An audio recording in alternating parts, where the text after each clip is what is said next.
So a lot of people that are watching this podcast are not from the US, like 50% are from Lithuania, from Europe, so they have kind of no idea what's going on in the southern border.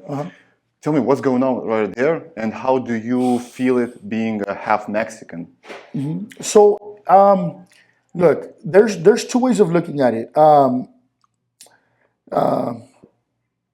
So we have American sovereignty, right? Which I believe in borders. Right? And by the way, just so you know, it's very hypocritical for Mexicans to say they don't believe in them because we keep the Guatemalans out. So what a lot of people don't know is that Mexico is border with Guatemala. Yes. Okay? We don't let them in. So the same thing that America does to Mexico, we do to Guatemala. Okay? It just, the news is CNN, Fox, CNN, MSNBC, New York Post, they're never going to show you that. Just so you know, Mexico is extremely racist. So we have what are like, to Guatemalans, even to its own Mexicans. So you got to remember, Mexico was dominated by the Spaniards. The only reason I look the way I look is because I'm 65% Spaniard. Yeah. Mexicans, like real Mexicans, or which is known as Mexica, not Mexico, Mexica, are 5'4", super dark with big noses and the heads pushed back. Aztecs and Mayans, like Indians, like Indians. Well, we're natives, right? Yeah. So we're blended. So the reality is, in Mexico, till this day, if you are not light complected, somewhat tall, you're frowned upon to this day. And by the way, they're very open about it. It's not like it's a secret. It's not like it's a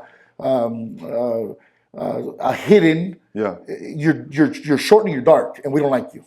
So the fact that it's so funny to me that Mexicans cry racism when they practice more racism in Mexico than America practices on anybody else.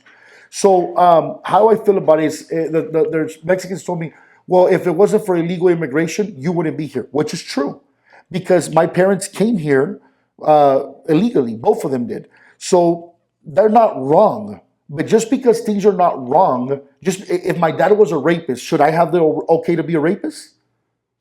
Right? If my dad was a murderer, would it be okay for me to be a murderer? No, bro. Wrong is wrong and right is right. That's period.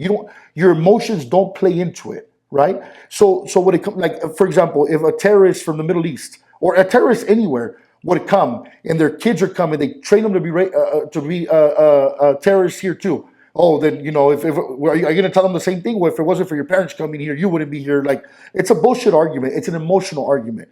So even though I'm very proud and happy to be here, the reality is my parents came here illegally, and that's still wrong. So I'm all for the border wall. I'm all for immigration. I'm all for keeping people that don't belong in this country out. And they came here illegally because they had no other options? No, that's bullshit too, brother. That's bullshit too.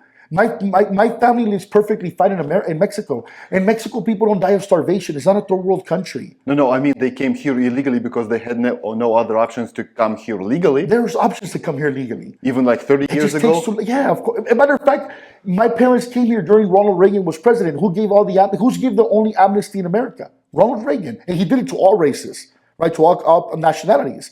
So the only president that's ever given amnesty for illegals to become residents was a Republican president called Ronald Reagan. So they came during the era when Ronald Reagan was giving amnesty. My grandfather on my mom's side came here illegally. He got amnesty, so did my grandmother, because of Ronald Reagan.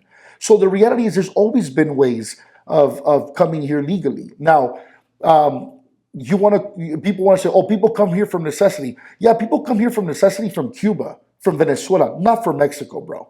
Not from Mexico. Mexico is not a third world country. People come here because they want more, not because they're running from any type of civil war or extreme levels of poverty. Now, do extreme levels of poverty in Mexico exist? Yes, they do. I'm not saying they don't. But the reality is nobody starves to death in Mexico. There's also economic, what do they call? What would you call them? Economic backups for people. So there's food courts that you can go to, which other countries don't provide. So the reality is, do people from Mexico, the majority, I'm not saying all of them, 95% of Mexico people come here because they're running from something? No, it's a bunch of bullshit. They wanted more, which is nothing wrong with that. So this whole idea of us migrating here because we were running from starvation or because, we were being persecuted by the government, it's a bunch of bullshit. If you like this short clip, you are more than welcome to watch the full episode on my other YouTube channel called Apollo the Original.